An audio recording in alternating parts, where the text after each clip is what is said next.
ብዙ ሀብት ያለውን ሳይሆን እርሱ ራሱ ማንነቱ ሀብቱ የሆነውን ምረጡ ብላለች ዘማሪት ሶፊያ ሽባባው። ያ ሁሉ ሚሊዮን ህዝብ ተንጋግቶ እየናፈቀ ጠብቆ ዘፈኑን የሰማው ደግሞ ኦርቶዶክስ እንደሆነ ስንረዳ ምን አይነት ወንጌል ነው እዛ ቤት ያለ? ምን አይነት ሰው እንደሚገርመኝ ታውቃላችሁ? እንዲህ አይነት እስስት ሸለምጥማጥ የሆነ ሰው በጣም ነው የሚዘጋኝ። አሁን አንተ ወንጌል ተሸክመ መንፈሳዊ ነገር ገብቶኛል ለምትለው ነገር ግን የአራት ኪሎ ካድሬ ነው። በዚህ ቦሌ ላይ አንድ ጊዜ ምን ተፈጠረ? አንድ ቸርች ውስጥ ፓስተሩ ምክትል ፓስተሩ ማለት ነው የ14 ዓመት 13 ዓመት ቲኔጀሮችን ወንዶች ልጆች ከመጋረጃ አለ እንደዚህ አይነት መጋረጃ ጀርባ መድረኩ ጋር ወደዛ ወስዶ ነው የደፈረም ብለው ሁሉ ኢንተርቪው ሰጥተዋል። ልጆች የፕሮቴስታንት ሰዎች ደግሞ ከዘፈን የተሻለ ነገር የላችሁ ለጌታ ነው የምንዘምር ያጁን ተጨፍሩ ነው የምትሉት በብሔር ብሔረሰቡ የምትጨፍሩት ጭራሽ አሁንማ ያዘመናችሁት ወደ ራፕ ሁሉ ጀምራችኋል። ራፕ ምናምን ማለት ነው።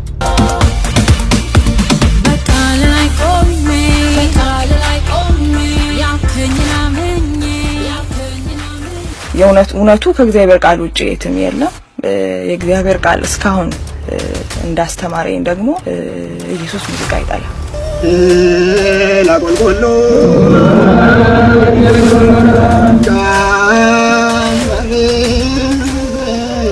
አሁን ጊዜውን አገኘና ማንም እንደማይናገረው ብድግ ብሎ በኦሮምኛ መቀደስ ጀመረ።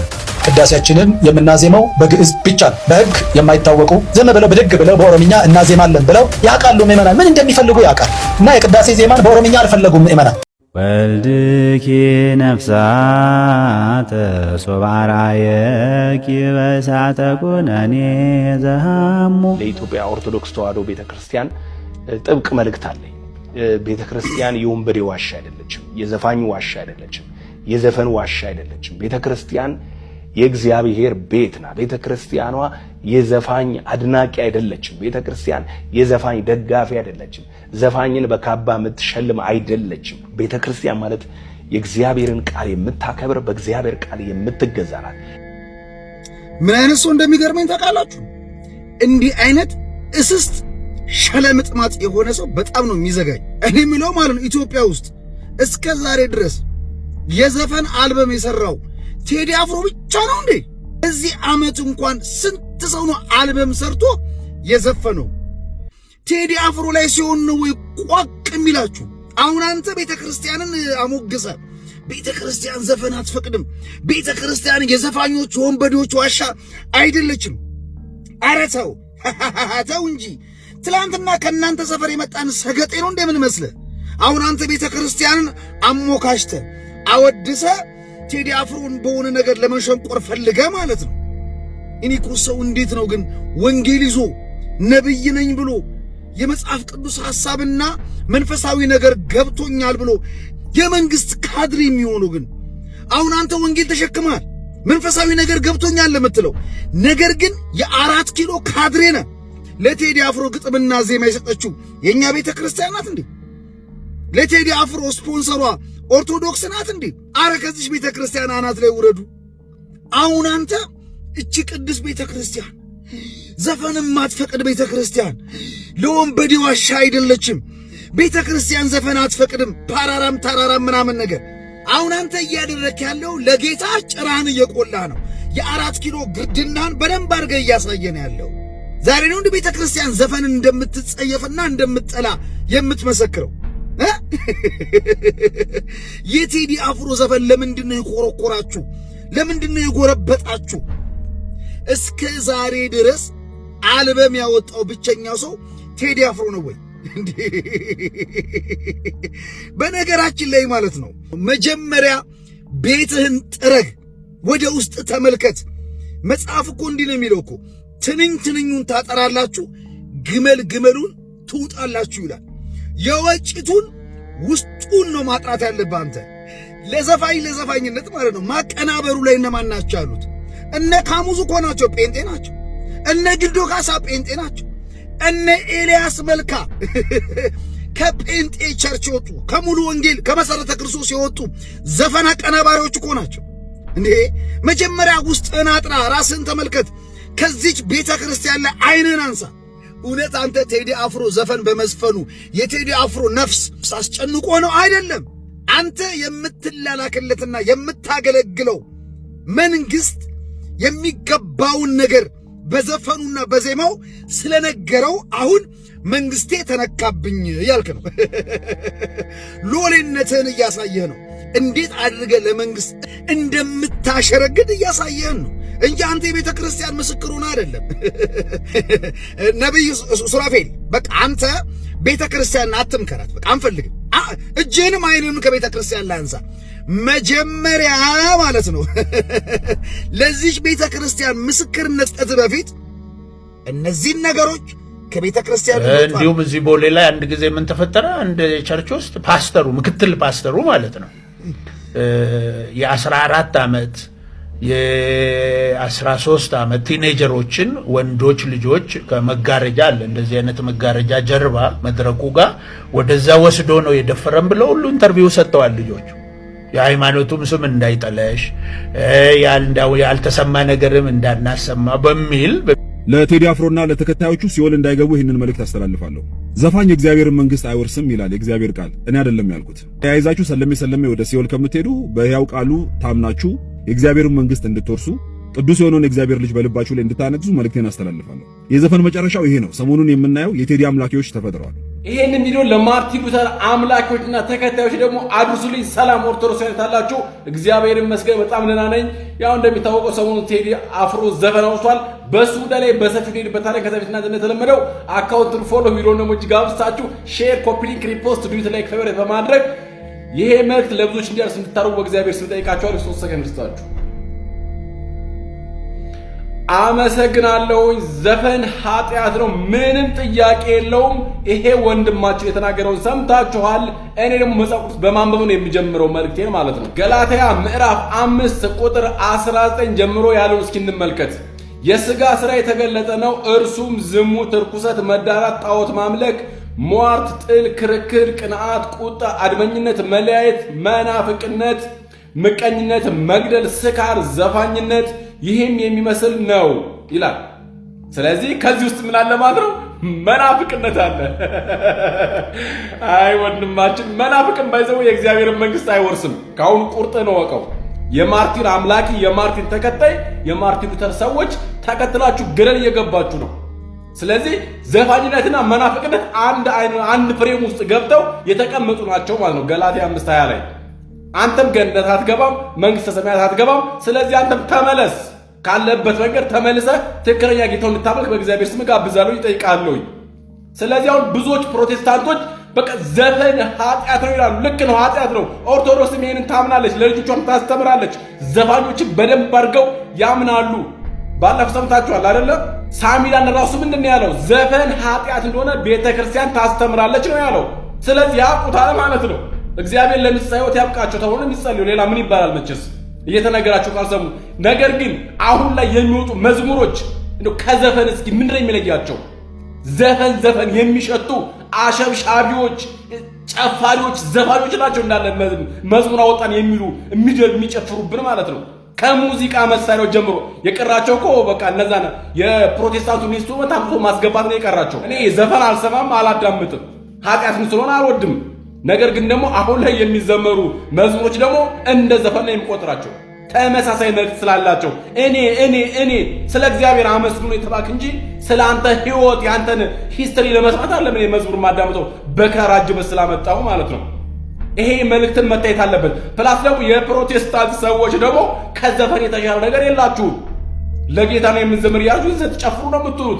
በብሔር ብሔረሰቡ የምትጨፍሩት ጭራሽ አሁንማ ያዘመናችሁት ወደ ራፕ ሁሉ ጀምራችኋል። ራፕ ምናምን ማለት ነው። ስለዚህ እኔ የሚመስለኝ የፕሮቴስታንት ዘፈን የምትጠሉት ዘፋኝ የምትጠሉት የእናንተን የሙዚቃ መሳሪያ ዘፋኞች ስለሚጠቀሙበት ይመስለኛል። እንደዛው ነው የሚመስለው።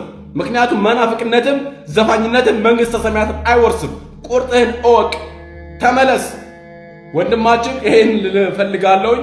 ከዛ ውጭ ኦርቶዶክሳውያንም ዘፈን ቤተክርስቲያን ኃጢአት ነው ታስተምራለች። ነገር ግን ደግሞ የእናንተን ጆሮ ደግሞ መድፈን አትችልም። ቤተክርስቲያን የምታስተላልፈው መልእክት መስማት ያስፈልጋል። ቤተክርስቲያን ዘፈን ይፈቀዳል እንዳለች አስመስላችሁ የምትሰሩ ታች ቤቶች ደግሞ እግዚአብሔር ልቦና ይስጣችሁ። የቤተክርስቲያን መልእክት ያልሆነው ነገር የምታስቡ ሰዎች በሐሰት ክስ ቤተክርስቲያን አትክሰሷት። አለቀ። በድጋሚ አካውንቱ ፎሎ ቪዲዮን ሞጅ ጋብታ ሼር ኮፒ ሊንክ ሪፖስት ዱት ላይ ከበሬት ያደርጋችሁ ሰላም በያላችሁ በሰላም እግዚአብሔር ከሁላችን ጋር ይሁን በሌላ ሳመጣለሁ ሰላም ቆዩ ዘፈንን በተመለከተ ቤተክርስቲያን አትስፈኑ አትለም ቤተክርስቲያን አትስፈኑ አትለም ወይል እንግዲህ ዘፋኞቹ ስለ ዘፈን ሊያስተምሩ ሊሰብኩን መጥተዋል ማለት ነው በነገራችን ላይ እንደ ቅድስት ቤተክርስቲያን ዘፈንን አጥብቆ የሚቃወምና የሚጠላ የዘፈንን ኃጢአተኝነት ደጋግሞ የሚናገር የትም የለም በአምልኮ ስርዓቶቿ ላይ እንኳን ከዓለም በተለየ መልኩ የራሷን ዜማ ከእግዚአብሔር አምላክ የተሰጣትን ዜማ የምትጠቀም ቅድስት ቤተክርስቲያን ይህች ናት ዓለምን የማትመስል ንጽሕት የሆነ ጽድት ያለች ቤተክርስቲያን ይህች ቤተክርስቲያን ናትና ይህች ቤተክርስቲያን ላይ ደጋግማችሁ የሐሰት ክስ ስትከሱ ግን እየተመለከትናችሁ ነው ይህንን ድፍረት ከየት ነው ያመጣችሁት ሲጀመር ብዙ ጊዜ ኦርቶዶክስን ለመምሰል ትሞክራለች በይዘዊ ወርቅን መምሰል ይቻላል እንጂ ወርቅን መሆን አይቻልም ነጠላ ታደርጊያለሽ መስቀል ታደርጊያለሽ ነገር ግን እልም ያልሽ ድብን ያልሽ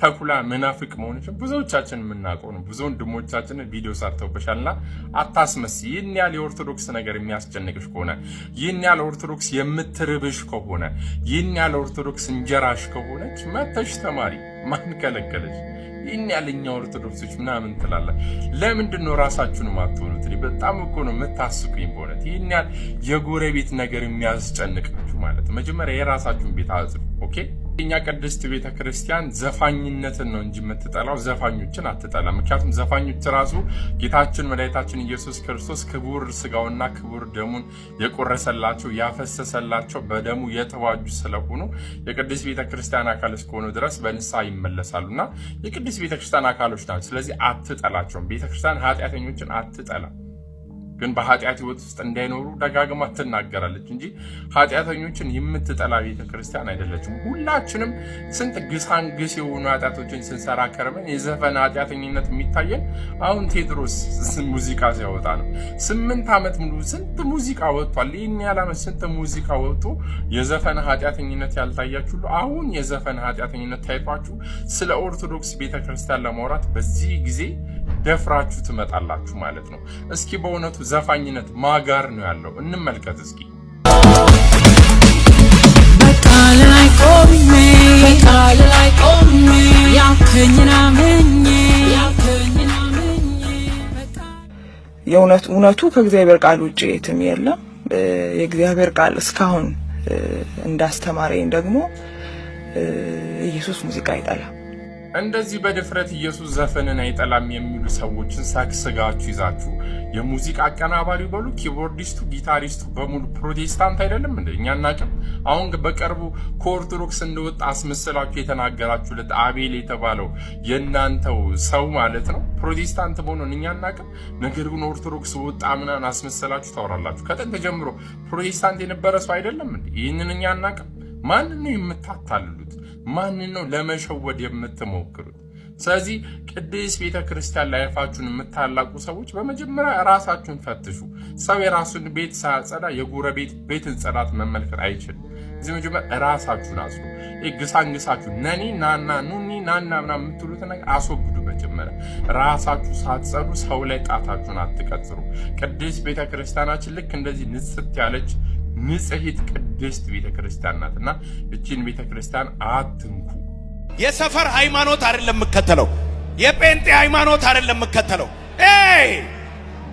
በሊቀ መንበር የሚመራ ሃይማኖት አይደለም አመልከው በሆነ ፕሬዝዳንት የሚመራ ሃይማኖት አይደለም አመልከው በዓለም ዙሪያ ያላችሁ ኦርቶዶክሳውያን ሁላችሁንም ሰላም ብያለሁ እንዴት ናችሁ በዚህ አጋጣሚ እኔ የሱራፌል ንግግር በጣም እየገረመኝ ነው የመጣው ማለትም ነብዩ ሱራፌል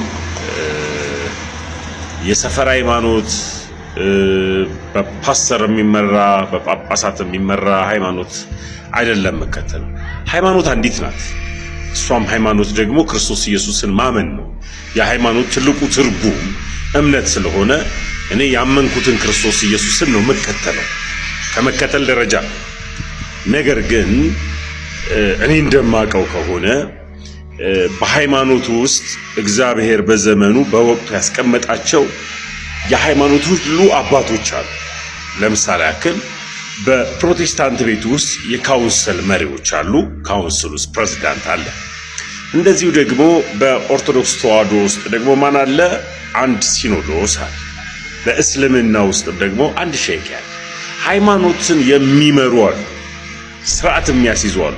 እግዚአብሔር በሃይማኖቱ ውስጥ ወይም ደግሞ በሃይማኖት ረገድ ውስጥ አንድ መሪ ካላስቀመጠ እግዚአብሔር ራሱ መሪ መሆኑን በምን ምሳሌነት እንናገራለን? የምናመልከው አምላክ መሪ ለመሆኑ አንድ የሚመራ ስርዓት የሚያስይዝ የሃይማኖት አባት ያስፈልጋል ማለት ነው። ይህ በየትኛውም ሃይማኖታዊ ተቋም ጉባኤ ውስጥ ተቀባይነትን ሊያገኝ አይችልም። ኢየሱስ ክርስቶስ መኖሩን የምናየው ወይም ደግሞ መኖሩን የምናውቀው መሬት ላይ ያሉትን የሃይማኖት አባቶችን ስናከብር። ስለዚህ በፕሮቴስታንት ቤት ውስጥ የአብያተ ክርስቲያን ካውንስል ህብረት መሪ አላት። እንደገና ደግሞ በኦርቶዶክስ ተዋሕዶ ቤት ውስጥ ደግሞ አንድ ሲኖዶስ አለ። ቀጥሎ ደግሞ እነዚህ ሁሉ የሃይማኖት ጉባኤን ደግሞ የሚመራ ደግሞ የሃይማኖት ጉባኤ ተቋም መሪ አለ። አየህ፣ ስለዚህ ሰው በመሪነት እንኳን እሱ አይደለም አንተ እንኳን የምትኖርባትና የምታገለግልባት ቸርች የዛ ቸርች ባለራዕይና መስራች ነው። ስለዚህ የቤተ ክርስቲያን መሪ ነህ ማለት ነው። ስለዚህ እናስተውል የምንናገረው። እንደፈቀደ ሄዳለሁ ስትል ስትስት ህግን ብትስት ህግ ይጠይቃል። ሃይማኖታዊ ጉባኤዎችን ደግሞ ስትስት ደግሞ ሃይማኖታዊ ተቋማቶች ደግሞ ይጠይቋል። ይህንን እንዴት ታዩታላችሁ? የፕሮቴስታንት ካውንስል ህብረትና ቀጥሎ ደግሞ የሃይማኖት ጉባኤያን ይህ ልክ ነው በማንም አልመራም ማለት ለሚባል ሃይማኖት ከሆነ አመነ ነው። እኔ አሁን ሃይማኖት ተከታይ ነኝ። የማምነውም ደግሞ ክርስቶስ ኢየሱስን ነው። ሃይማኖት ያድናል ስል የክርስቶስ ኢየሱስን እምነት ማመን በራሱ ያድናል። ያመንኩትን እውነትን ደግሞ ተቀብዬ በአንዲቷ የሃይማኖት ተቋም ማለትም እኔ ባለሁባት በኦርቶዶክስ ተዋሕዶ ውስጥ አምኜ ተጠምቄ የክርስቶስ ኢየሱስን ክቡር የሆነውን ስጋና ደሙን በልቼ ነው የዘላለም ሕይወት ያገኘሁት። ስለዚህ ሃይማኖት ያድናል ማለት ነው። ነፃ አድርገን ስናስብ ይህ ንግግር እንዴት ታዩታላችሁ? ሐሳባችሁ ስጡኝ። ይድረስ ለኢትዮጵያ ሃይማኖት ተቋማት ጉባኤ መሪዎቹ። ዘፈንን የእግዚአብሔር ስጦታ ነው ብሎ ነው የሚያስተምሩ። በዚህ የጌታ ስጦታ ነው፣ የጌታ ስጦታ ነው፣ ጊፍት ነው ራሱ እንደ ጥበብ ማለት ነው ይላል ማርቲን ሉተር። በነገራችን ላይ አሁን ማርቲን ሉተርን በዚህ ጉዳይ ላይ ልቃወሙ አይደለም፣ ግን በፕሮቴስታንቱ አስፈላጊ ከሆነ የፕሮቴስታንቶች አባት ማርቲን ሉተር እንደዛ ብሎ ይናገራል። በውጭ ዓለም ኦርቶዶክሱም ካቶሊኩም ፕሮቴስታንቱም ግጥሙ ጤናማ እስከሆነ ድረስ ዘፈንን በራሱ ኃጢአት ነው ብለው አያስተምሩም። እኔ እስከማውቀው ማለት ነው እስካየሁት። ያው እኛ ሀገር ዝም ብሎ እንደው አንዳንድ ፕሮቴስታንቶች በጣም ጥራዝ ነጠቁ ነው ብዙ ሙቀቱም እኔ የእውቀት መጉደልም ጭምር ነው። በነገራችን ላይ ምንም አንተ ምን ነኒ እየተባለ እንደ ይሄ ዘፈንክ እኮ ከዚህ በላይ ምን ትዘፍናለህ? በጌታ እንዴ አቂ ድጋም ውስጥ ቆሞ ነበር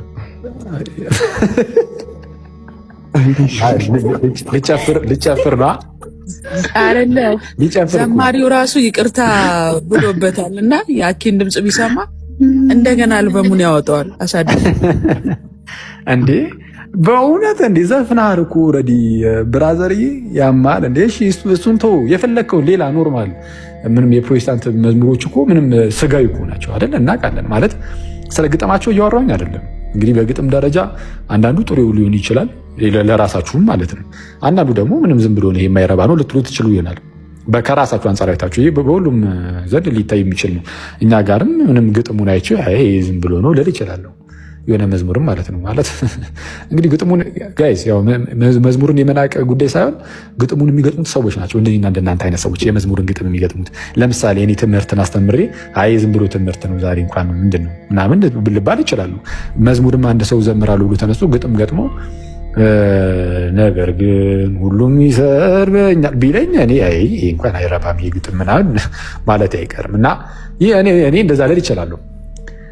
እና አብዛኛውን ጊዜ ግን በፕሮቴስታንት ውስጥ ግጥሙ እንዳለ ሆኖ በቃ የሆነ ሁኔታው ምናምን በቃ የሆነ የስጋን ውስጥ ላይ ያለ ስሜትን የሚያነሳሳና የሆነ ስጋህን የሚያስደስት አይነት ነገር ተደርጎ የሚሰራ ነው።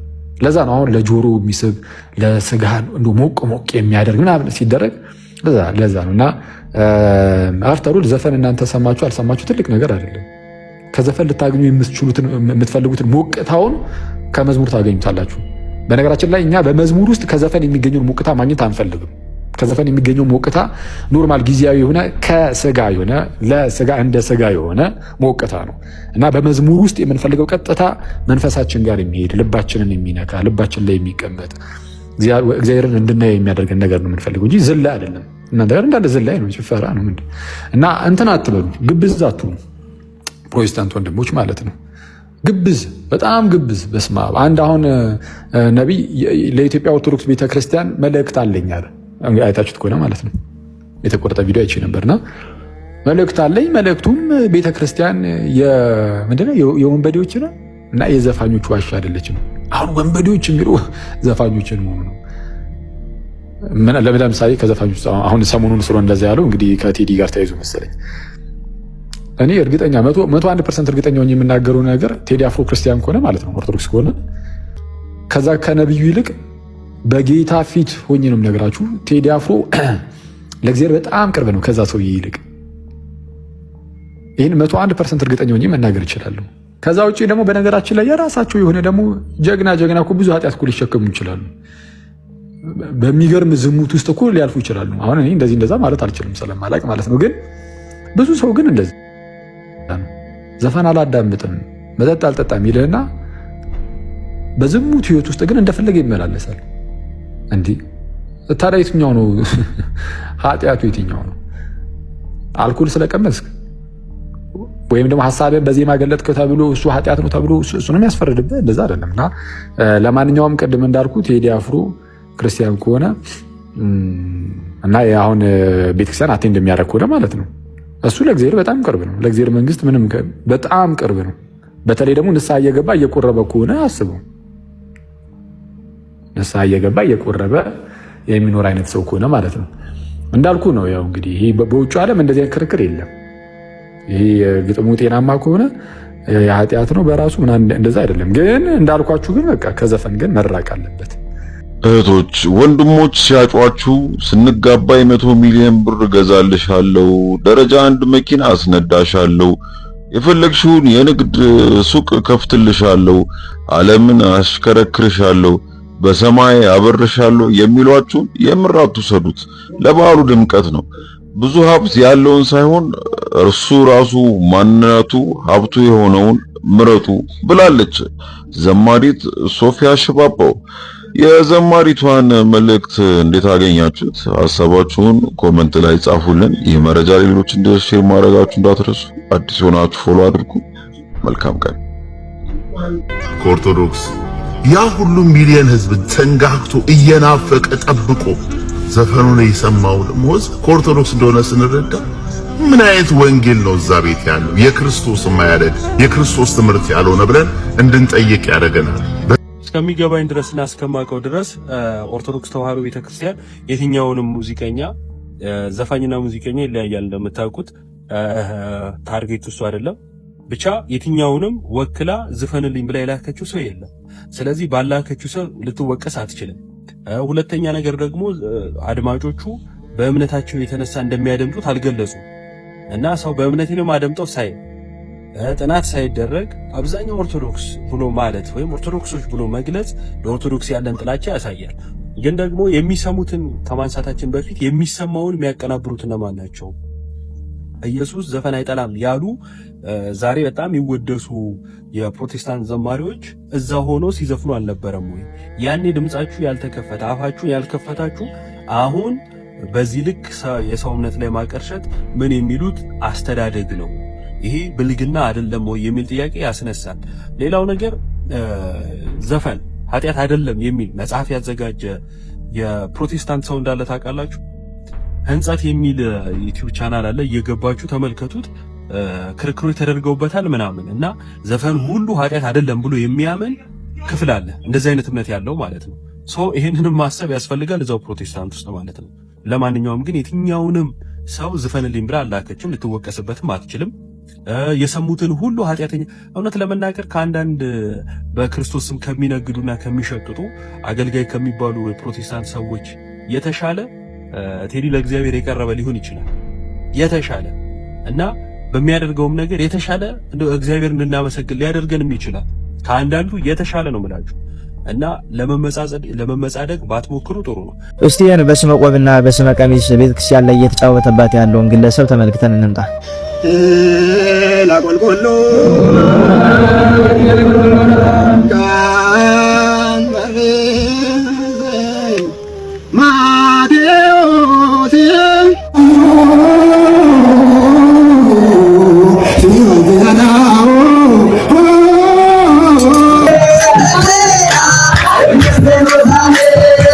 እቺን ኩላዊትና ሉዓላዊት የሆነች ቅድስት ቤተክርስቲያንን አንድ ተራ ደንቆሮ ግለሰብ በስመ ቀሚስና በስመ መስቀል በስመ ቆብ እንዲህ ሲጫወትባት መመልከቱ በጣም ያሳዝናል። ምክንያቱም ይሄ ሰው እየሰራው ያለው ስራ በጣም አጸያፊና ትልቅ ስህተት ነው። በመጀመሪያ ስንመለከት ለዚህ ቅድስት ቤተክርስቲያን ማንም ግለሰብ ብድግ ብሎ ስርዓት ሊሰራላት አይችልም። ምክንያቱም ሲኖዶስ የሚባል ነገር ስላለ ይሄ ሰው ብድግ ብሎ ቅዳሴውን በኦሮምኛ ቀይሮት ሲቀድስ ማንም ሰው ሊናገረው አልደፈረም። ምክንያቱም ማንም ሰው ለመናገር ያልደፈረው ኦሮምኛ ቋንቋ ስለሆነ ነው እንዲህ የምትለው ተብሎ ትችት እንዳይበዛበት ነው ሁሉ ሰው ዝም ብሎ የተቀመጠው። በመጀመሪያ ደረጃ በየትኛውም የኢትዮጵያ ክልሎች ቅድስት ቤተክርስቲያን ቅዳሴዋን የምትቀድሰው በግዕዝ ቋንቋ ነው። ማንም ቦታ ላይ ብትሄዱ በአማርኛም አይቀደስም፣ በትግርኛም አይቀደስም፣ በአፋርኛም በምንም ቋንቋ አይቀደስም። ግን ምንባባቱ በአማርኛ ቋንቋ፣ በኦሮምኛ ቋንቋ፣ በትግርኛ ቋንቋ ሊናበቡ ይችላሉ እንጂ የእያንዳንዱ ቅዳሴ ክፍል በሌላ ቋንቋ በአማርኛ በምንም ተቀድሶ አያውቅም። ይሄ ሰውዬ እንግዲህ ብድግ ብሎ አሁን ጊዜውን አገኘና ማንም እንደማይናገረው ብድግ ብሎ በኦሮምኛ መቀደስ ጀመረ። ሲቀድስም ደግሞ ዕውቀት ኑሮት ክህነት ኑሮትም በሆነ ብድግ ብለው ቆብና ቀሚስ ይገዙና ወደ ቤተክርስቲያን ይገቡና አጥባጫውን አይቶ ማንም እንደማይናገራቸው ማንም እረፉ እንደማይላቸው ሲያውቁ የራሳቸውን ስርዓት መስራት ይጀምራሉ ማለት ነው። ሁለተኛ ነገር ማህሌቱን ለራሱ ተመልከቱት እስቲ። ሴትና ሴቶች ተቃቅፈው ወንድና ሴቶች ተደባልቀው ካህናቱን እዩዋቸው። ይሄን ያህል ቅድስት ቤተክርስቲያንን ስርዓቷን እያጠፉ ነው። ስርዓተ ቤተክርስቲያን ላይ ስንማር ቅኔ ማህሌት፣ ቅድስትና መቅደስ የሚባል 3 ክፍል አላት። እኚህ ሰዎች ግን ተመልከቷቸው፣ ከኋላ ሴቶቹ ተቃቅፈው ከወንዶቹ ጋር ተደባልቀው እነሱ ደግሞ እዚህ ጋር የራሳቸውን ስራ ይሰራሉ። ውጪ ላይም ደግሞ ወጥተው በዚህ ልክ እንደዚህ ሲቀልድባቸው ወይ ድምጽ በኖረው ወይ ደግሞ ስርዓቱን በደንብ ባወቀው ወይ በትክክል ደግሞ ባለው እኔ 100% እርግጠኛ ነኝ የምናገረው ነገር ቢኖር ይሄ ሰውዬ ባይታዊም ቄስ መነኩሴም አይደለም፣ አጭበርባሪ ታድሶ ነው። ቤተክርስቲያንን በደንብ እየበጠበጣት የቤተክርስቲያን ስርዓት እየሻረ በማን አለብኝነት ማንም አይጠይቀኝም ቤተክርስቲያኒቷ ባዷን ቀርታለች ብሎ አስቦ ነው እንደዚህ አይነት ስራዎችን እየሰራ የሚገኘው። አትሸወዱ። በቋንቋችሁ የቀደስኩላችሁ ነው ስላላችሁ እናንተን ነፃ ለማውጣት የመጣ ግለሰብ እንዳይመስላችሁ። ሃይማኖት አንዲት ናት። በትግራይም ያለው በአማራ ክልልም ያለው በኦሮሚያ ክልልም ያለው በአፋር በቤኒሻንጉል በየትኛውም ዓለም ያለች ቅድስት ቤተክርስቲያን አንዲት ናት። የሚቀደስባትም በአንድ ግዕዝ ቋንቋ ነው። ግን በኦሮሚያ ቋንቋ አትስበኩ፣ በኦሮሚያ ቋንቋ አትዘምሩ ብሎ የከለከለ ማንም ሰው የለም። በዚህ ልክ ግን ቤተክርስቲያን ውስጥ ገብቶ አንድ ደንቆሮ ሰው ሲጫወትባት በስመ ቀሚስ በስመ ቆብ እንደዚህ ቤተክርስቲያን ላይ ሲያላግጥባትና እረፍ የሚለው የሕግ አካልና የሲኖዶስ መዋቅር እንደሌለ ስትመለከቱ በጣም ያሳዝናል። እዛ አካባቢ ያላችሁ ክርስቲያኖች መፍትሄው በእጃችሁ ነው ያለው። እንደዚህ አይነቱን ኩታራ ገና እድሜው ያልደረሰ ሁለተኛ በስመ ቀሚስና በስመ ቆብ ልከበር ብሎ ቤተክርስቲያን እንዲያጠፋት ያለን ግለሰብ ዝም ብላችሁ አትመልከቱት። በኦሮምኛ ቋንቋ አስተምሩ፣ በኦሮምኛ ቋንቋ ዘምሩ፣ በኦሮምኛ ቋንቋ የተለያዩ ስራዎች መስራት ትችላላችሁ። ቅዳሴን ግን በዚህ ልክ ቀይሮ ማንም ያላደረገው ማድረግና ስርዓትን መጣስ ያስቀጣል። ቅዳሴያችንን የምናዜመው በግዕዝ ብቻ ነው። ማንም ያልፈቀደላቸው በሕግ የማይታወቁ ቤተክርስቲያናችን የማታውቃቸው ቅዱስ ሲኖዶስ ያልፈቀደላቸው በቅዱስ ሲኖዶስ ያልተፈቀደ ዝም ብለው ብድግ ብለው በኦሮምኛ እናዜማለን ብለው ዜማውንም ጭምልቅልቅ እያደረጉ ወይ ሙያው የላቸው የሙያ ዜማው የላቸው አልዋሉበት፣ አልተማሩ፣ አላወቁ በራሳቸው ፈጠራ እንደውም እኔ ለሀገሬ ያሬድ ነኝ አይነት አባባል ይዘው ብልሽሽት እያደረጉ በዚህ ምዕመናን አልተደሰቱም። በእውነት ኦሮሚያ ክልል ላይ እናውቃለን፣ አልተደሰቱም ምዕመናን። በዚህ ያውቃሉ ምዕመናን ምን እንደሚፈልጉ ያውቃል። እና የቅዳሴ ዜማን በኦሮምኛ አልፈለጉም ምዕመናን ተነቦላቸው ትርጓሜውን አውቀው መረዳት ነው የፈለጉት። እና እስከዛሬ ድረስ የቅዳሴያችን ዜማ የተፈቀደ በግዕዝ ብቻ ነው።